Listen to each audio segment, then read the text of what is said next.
Nous quittons Mindelo pour l'île de Santiago au sud du Cap-Vert. 24 heures de navigation à travers les îles de l'archipel avec en tout cas un quai de chassier de 13,50 m.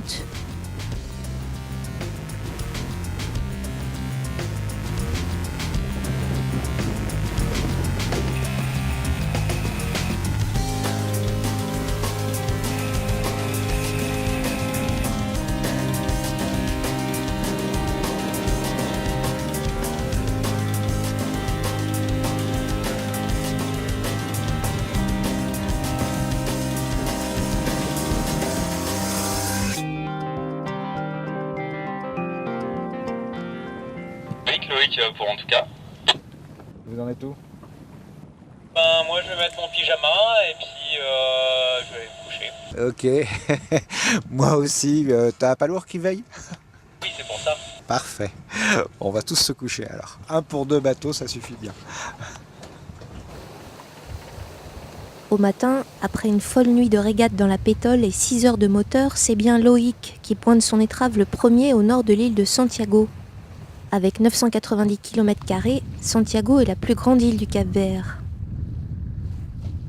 Nous ancrons au pied du mont Graciosa. Ce sommet d'origine volcanique domine la ville de Tarrafal. La baie, ouverte vers l'ouest, offre un parfait abri contre les alizés du nord-est. Côté nord du mouillage, orgues basaltiques et paysages arides.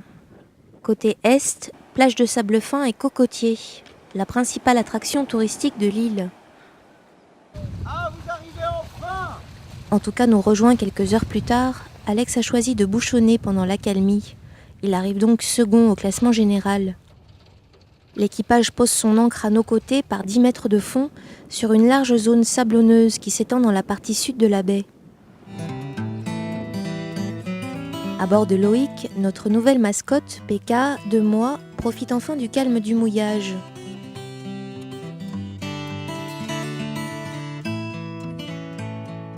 Sur en tout cas, Alexandre pouponne lui aussi. Ces 2 bestioles, nous les avons trouvées une semaine plus tôt dans le creux de cette vallée durant une randonnée au travers de l'île de Sant'Antao. 2 chatons qui ont vu le jour sur les pentes du cratère Cova. Sur un bateau, les jambes, c'est pas ce qu'on utilise le plus. Alors un trek dans les montagnes après plusieurs mois à bord, ça n'a rien d'évident.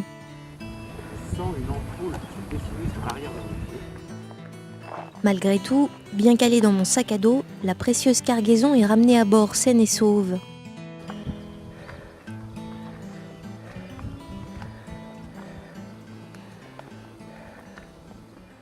Devant nous, au mouillage de Tarrafal, Lohengrin, un petit Joshua, quai de chassier de 35 pieds qui a élu domicile ici depuis 1 an et demi. Erwan, son propriétaire, habite pour le moment la ville avec Mathilde, sa compagne malienne.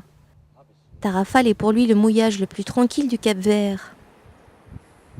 Au niveau de la sécurité du mouillage, pour moi, c'est ce qu'il y a de plus sûr. J'ai déjà laissé mon bateau 1 an ici, sans gardien, avec la chaîne de 14, la chaîne de 12. Avec Lohengrin, Erwan parcourt les îles de l'archipel depuis une dizaine d'années. Une navigation pas forcément facile. Des fois, tu quittes Tarrafal, 500 mètres plus loin, il n'y a plus de visibilité, il y a l'harmattan, il y a de la poussière dans le vent, tu vois plus rien. L'harmattan est un vent sec en provenance du Sahara.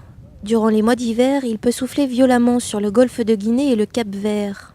Et puis comme c'est des montagnes, quand par exemple on arrive entre Saint-Vincent et Saint-Nicolao, là ça bastonne quoi, parce que c'est comme tous ces endroits où il y a des couloirs de vent dans les montagnes, le vent monte. Dehors il y a 20 nœuds, mais à l'approche de la terre, ça passe à 40 nœuds quoi, facilement.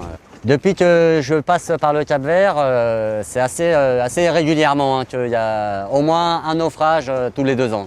Des matages aussi? Alors des matages, là dans la baie on a un petit bateau là, qui attend son propriétaire, qui n'a plus de mât.